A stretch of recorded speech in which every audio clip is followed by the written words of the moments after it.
AR 코어와 심포음을 이용한 가상 가구 배치 어플을 만들어 보자라는 주제로 오늘 발표하게 될 3기 멤버 김준욱입니다.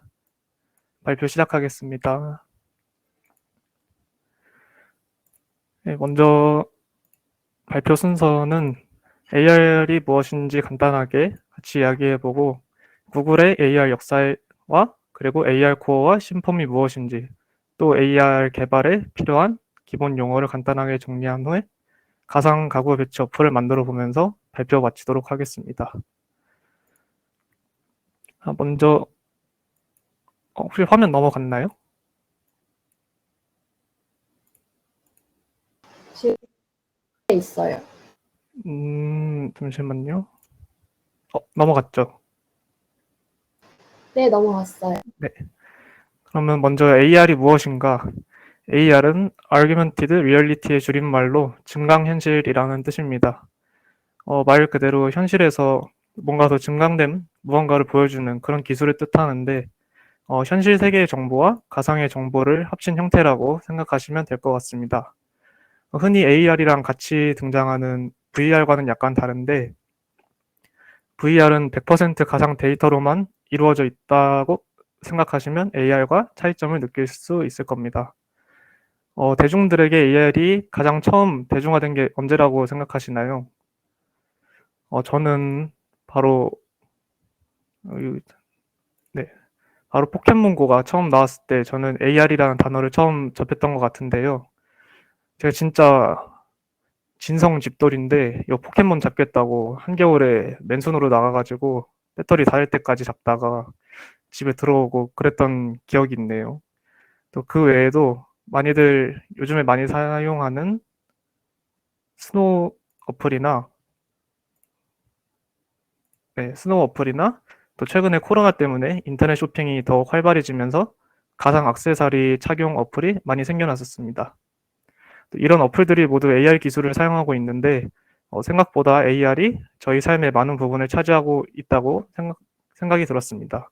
그럼 이제부터 AR이 언제부터 개발되었고 또 어떻게 사용됐는지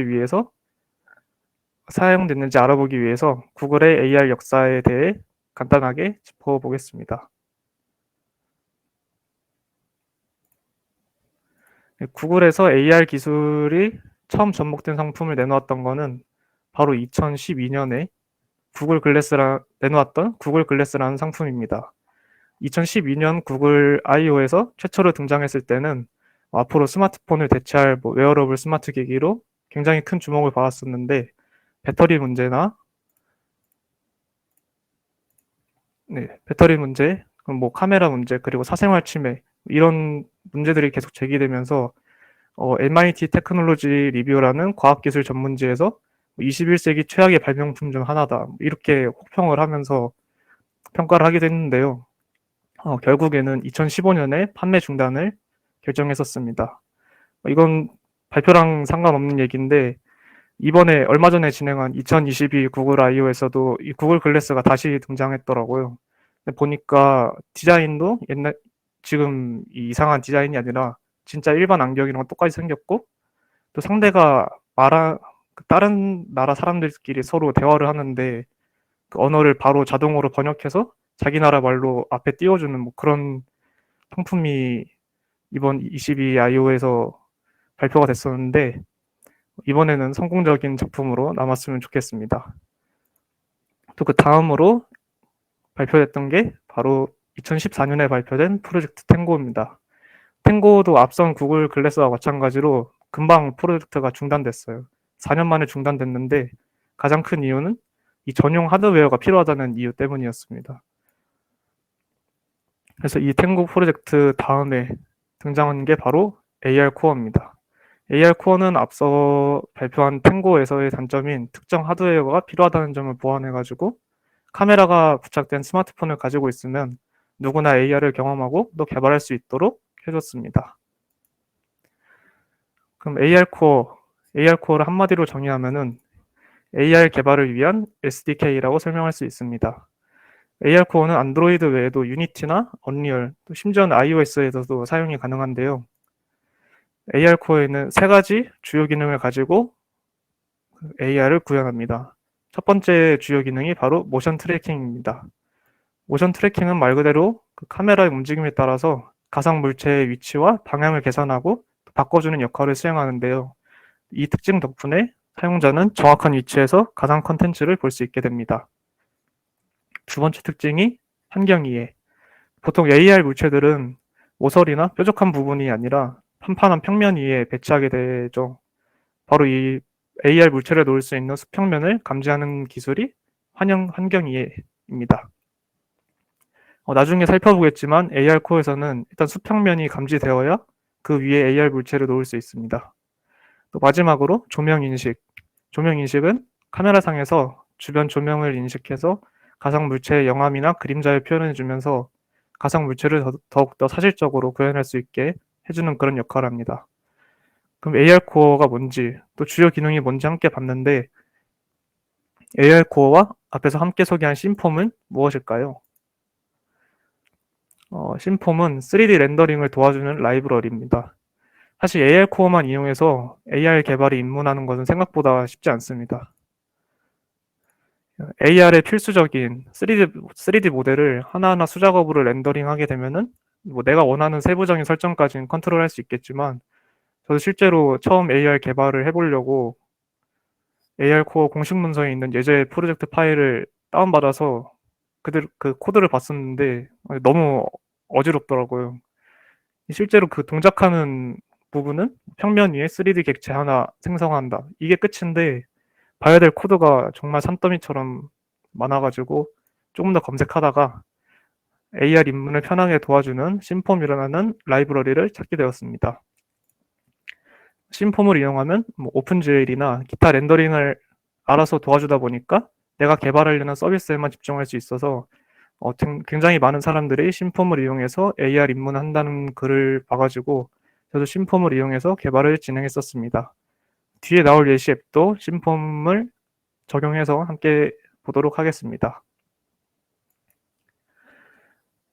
다음 AR에 쓰이는 기본 용어들입니다. 제가 뒤에서 발표할 내용에서 지속적으로 사용할 용어들이라 미리 함께 알려드리고 넘어가려고 넣은 슬라이드고요. 한 4개? 4가지밖에 없으니까 같이 보고 넘어가겠습니다. 우선 씬뷰는 말 그대로 우리가 실제로 눈으로 보게 되는 휴대폰 화면을 뜻합니다. 그리고 노드는 하나의 3D 오브젝트가 차지하는 총 공간을 뜻하고 그 노드 안에 있는 렌더러블은 노드 안에 있는 그 3D 객체 그 자체를 뜻합니다. 그리고 마지막으로 앵커라는 게 중요한데 앵커는 노드를 실제 세계와 연결시켜주는 역할이라고 생각하시면 될 것 같습니다. 우리가 만든 모든 노드가 이 앵커와 연결되어야 실제로 우리 눈으로 확인할 수 있다는 점이라고 생각하면서 다음으로 넘어가 보겠습니다. 그럼 이제 AR에 대한 간단한 소개를 했었는데 이걸 이용해서 간단한 가상 가구 배치 어플을 만들어 보겠습니다. 사실 가상 가구 배치 어플은 지금도 많이 사용되고 있는데 지금 보이는 이 동영상이 그 중에서 가장 유명하다고 할 수 있는 이케아 플레이스라는 앱입니다.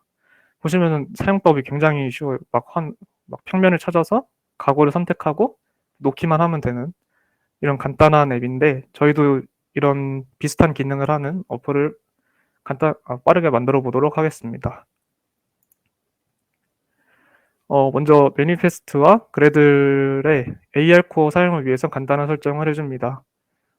이렇게 빨간색 네모친 부분이 제가 따로 추가한 코드인데 AR 코어 공식 문서와 심품 공식 문서에 있는 내용을 그대로 복사 붙여넣기 한 내용이라 크게 어려움 없이 이해할 수 있으실 거라고 생각됩니다. 다른 특별한 설명 없이 넘어가도록 하겠습니다. 그다음 이제 XML 파일인데요. 진짜 간단하게 프래그먼트 하나만 존재합니다. 근데 여기 이 프래그먼트가 중요한 게 이 빨간색 네모친 부분에 네임 부분을 simform.ux.ar 프래그먼트라고 지정해 줬는데요. 이게 심폼에서 제공하는 AR 프래그먼트를 사용하기 위해서 네임 부분에 이렇게 지정해 준 거고 아이디는 자유롭게 원하시는 대로 설정하시면 될 것 같습니다. 다음 이제 AR의 꽃이라고 할 수 있는 3D 객체를 만드는 부분인데 바로 MTL 파일과 OBJ 파일을 SFA랑 SFB 파일로 만들어주는 작업입니다. 이 MTL과 OBJ 파일은 3D 객체를 정리하고 있는 파일이라고 생각하시면 되는데요. 그래서 보통 인터넷에서 뭐 3D 모델을 다운받거나 하면은 이 MTL과 OBJ 두 가지 파일이 함께 다운받아질 겁니다. 가운데 보이시는 게 MTL 파일의 생김새고, 보시면은 뭐 색깔 이렇게 여러 가지 들어있는 거 봐서는 그 객체의 색깔이나 아니면 재질에 대한 것들이 정의되어 있는 파일이고, OBJ는 이제 오른쪽에 있는 파일인데 막 숫자 여러 개 적혀 있는 거 보니까 어떻게 생겼는지 생김새를 정의하고 있는 파일이라고 생각하시면 될 것 같습니다. 이 두 가지 파일을 가지고 있으면 심폼에서 알아서 렌더링 해주는데, 이제 그 SFA 파일이 아까 말한 MTL과 OBJ 파일을 사람이 알아볼 수 있도록 번역한 버전이라고 생각하시면 되고, SFB는 SFA의 바이너리 버전이라고 생각하시면 됩니다.